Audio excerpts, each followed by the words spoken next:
باپ کا ہاتھ اگر سر پر نہ ہو تو پھر پتہ چلتا ہے کہ کون اپنا ہے اور کون پرایا ہے، اور زمانے کی آنکھ کبھی تبھی پتہ چلتا ہے۔ جو رشتے اس دنیا سے چلے جاتے ہیں یا ہم سے الگ ہو جاتے ہیں تو ہم تمام عمر ان سے ملتے جلتے چہرے، لہجوں اور ناموں میں ان کی محبت کو تلاش کرتے ہیں، مگر وہ لمس، وہ حدت نہیں ملتی۔ بابا جیسا کوئی نہیں ملتا۔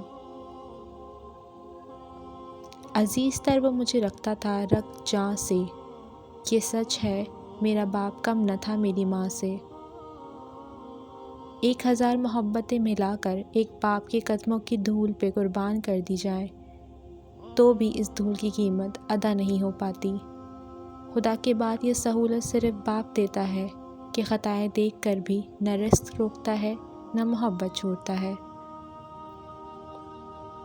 باپ اولاد کے لیے وہاں تک ہاتھ پھیلا دیتا ہے جہاں وہ پاؤں رکھنا بھی پسند نہیں کرتا۔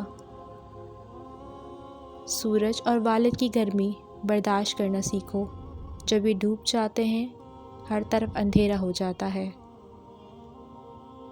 باپ کی دولت پر گھمنڈ کرنے کا کیا مزہ؟ مزہ تو تب ہے جب دولت اپنی ہو اور فخر باپ کرے۔ باپ کا غریب ہونا امیر ہونا نہیں، باپ کا ہونا ہی سب سے بڑی دولت ہے۔ ہر بیٹی کا باپ بادشاہ نہیں ہوتا، پر ہر بیٹی اپنے باپ کے لیے شہزادی ضرور ہوتی ہے۔ میں نے کہا بابا جانی، میں اگر زندگی کی جنگ ہار گئی تو سر پر ہاتھ رکھ کر کہنے لگے، بیٹا جن بیٹیوں کے تعلق اللہ سے مضبوط ہوتے ہیں وہ کبھی بھی زندگی کی کوئی جنگ نہیں ہار سکتی۔ جنت میں مصطفیٰ کے صحابہ جہاں رہیں، یا رب میری دعا ہے میرے بابا وہاں رہیں۔ بیٹی کا بوجھ بہت بھاری ہوتا ہے، شاید باپ کے علاوہ کوئی دوسرا مشکل سے ہی اسے اٹھاتا ہے۔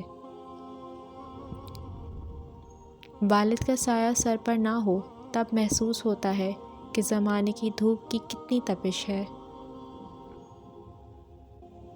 خدا کی قسم میں نے اپنے باپ جیسا شخص دنیا میں نہیں دیکھا۔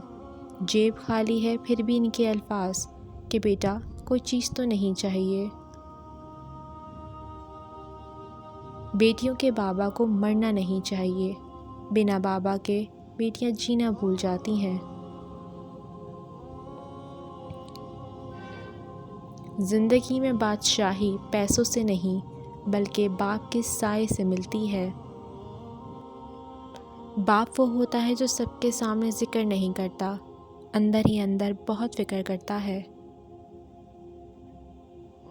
آپ ہی دوست، آپ ہی سہارا، ہر رشتے کا میرے آپ ہی کردار ہو۔ میں اس رب کی، یہ دل اس رب کا، پر ان دھڑکنوں کے سرتاج آپ ہو بابا۔ وہ تو محروم تھے تعلیم سے مگر مجھ کو پڑھایا ہے، پسینہ حد سے بڑھ کر بھی میری خاطر بہایا ہے۔ کھڑی رہتی ہوں شاہوں میں جو سر اپنا سر اٹھا کر میں، میرے والد نے مجھ کو اس قابل بنایا ہے۔ زندگی کا سب سے قیمتی لمحہ وہ ہوتا ہے جب کوئی آپ کو کہتا ہے تم اپنے بابا جیسی ہو۔